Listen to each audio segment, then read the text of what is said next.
Super. കൂട്ടുകാരെ, ഇന്നത്തെ നമ്മളെ വീഡിയോ എന്ന് പറഞ്ഞാൽ കിടുക്കാച്ചി ഒരു രസമാണ് നമ്മൾ തയ്യാറാക്കിയിരിക്കുന്നത്. അടിപൊളിയായിട്ടാണ് നമ്മൾ ചെയ്തിരിക്കുന്നത്. നിങ്ങൾ ഇങ്ങനെയാണോ ചെയ്യുന്നതെന്ന് നോക്കുക കേട്ടോ, ഈ വീഡിയോ കണ്ടേ. ഇങ്ങനെ അല്ലെങ്കിൽ ഇങ്ങനെ ചെയ്ത് നോക്കുക, അടിപൊളി ടേസ്റ്റ് ആയിരിക്കും. സൂപ്പർ സാധനമാണ് കേട്ടോ. ഇത് എത്ര ദിവസം വേണമെങ്കിലും ഇരിക്കും. ഇത് നമുക്ക് വേണമെങ്കിൽ കോരി കുടിക്കാം. ചോറിൻ്റെ കൂടെ ഒന്നും വേണ്ട, അല്ലാതെ കുടിക്കാം. ഇതിപ്പോ ചൂടായിട്ടാണ് പുള്ളിപ്പോയി. അപ്പം വീഡിയോ ഒന്ന് കണ്ടു കൂട്ടുകാരെ. ആദ്യം നമുക്ക് ചെയ്യേണ്ടത് പറഞ്ഞാൽ ഈ തക്കാളി ഒന്ന് പുഴുങ്ങിയെടുക്കണം. അതിനെ ഞാൻ ഇഡ്ഡലിക്കുട്ടം എടുത്തിട്ടുണ്ട്, അതിനകത്തോട്ട് വെച്ച് നമുക്കൊന്ന് നല്ലോണം ഒന്ന് പുഴുങ്ങിയെടുക്കാം. ഇനി നമുക്ക് വേണ്ടത് പറഞ്ഞാൽ നമ്മളൊരു നെല്ലിക്ക വലുപ്പത്തിൽ കുറച്ച് ഇച്ചിരി വലുതേ ഒരു പുളിയുടെ നമ്മൾ പിഴുപുളി എടുത്തിട്ടുണ്ട്. ഞാനത് കുറച്ച് വെള്ളം ഒഴിച്ച് നമുക്ക് നല്ലോണം ഒന്ന് ഞെവിടിയിടും. അപ്പൊ നമുക്കൊന്ന് തുറന്നു നോക്കാം. നല്ല രീതിയിൽ ഒന്ന് പുഴുങ്ങി റെഡിയായി വന്നിട്ടുണ്ട്. ഇനി നമുക്ക് ഓരോന്നായിട്ട് ഇങ്ങനെ എടുക്കാം.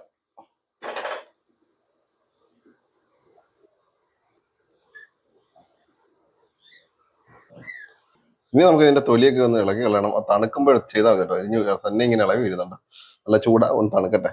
അപ്പൊ തക്കാളിയുടെ തൊലിയെല്ലാം നമ്മൾ കളഞ്ഞെടുത്തിട്ടുണ്ട്. ഇനി അതിനകത്തോട്ട് നമുക്ക് ഈ പുളി വെള്ളം ഒഴിച്ചു കൊടുക്കുക. ഇതിന്റെ വേസ്റ്റ് ഒക്കെ ഒന്ന് നമുക്ക് എടുത്ത് മാറ്റിയിട്ട്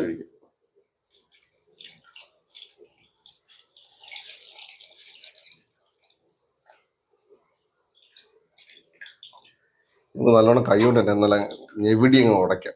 എല്ലാം നമ്മൾ ഉടച്ചെടുത്തതിന് ശേഷം നമുക്ക് ഇതിനകത്തുള്ള ഈ സംഭവം ഇതൊക്കെ നമുക്കൊന്ന് എടുത്തങ്ങ് മാറ്റിയേക്കാം.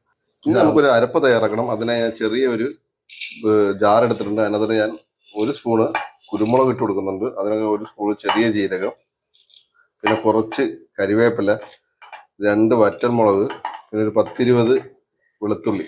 ഇതെല്ലാം ഇട്ട് ഒന്ന് ജസ്റ്റ് ഒന്ന് ക്രഷ് ചെയ്തെടുത്തിട്ട് വരാം. ഇനി നമ്മളൊരു ചട്ടി വെച്ച് കൊടുത്തിട്ടുണ്ട്. ഇതിനകത്ത് കുറച്ച് എണ്ണ വെച്ച് കൊടുക്കുക. കുറച്ച് മാത്രം മതി നമുക്ക് എണ്ണ. ഇനി നമ്മൾ ഇതിനകത്തോട്ട് ഇട്ട് കൊടുക്കുക എന്ന് പറഞ്ഞാൽ കുറച്ച് ഉഴുന്ന്, കുറച്ച് ഉലുവ, കുറച്ച് കടുക്, ഇതെല്ലാം കൂടെ ഇട്ട് കൊടുക്കുക.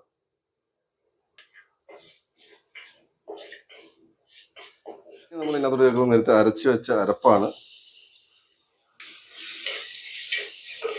നേരത്തെ നമ്മൾ മിക്സ് വെച്ചിട്ടുണ്ട് നമ്മളെ തക്കാളിയും പുളിയും വെള്ളവും അത് ഇട്ട് കൊടുക്കുക.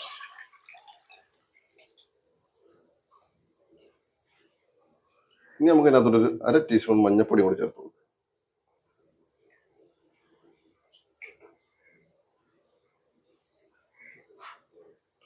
ഇനി നമുക്ക് കുറച്ച് കായപ്പൊടി ഇട്ട് കൊടുക്കുക. ഇനി നമുക്ക് പാത്രത്തിനനുസരിച്ചുള്ള ഉപ്പിട്ട് കൊടുക്കുക. എല്ലാം കൂടെ മിക്സ് ചെയ്യുക. അതിന് കുറച്ച് മല്ലിച്ചപ്പ് ഇട്ട് കൊടുക്കുക. ഇനി കുറച്ച്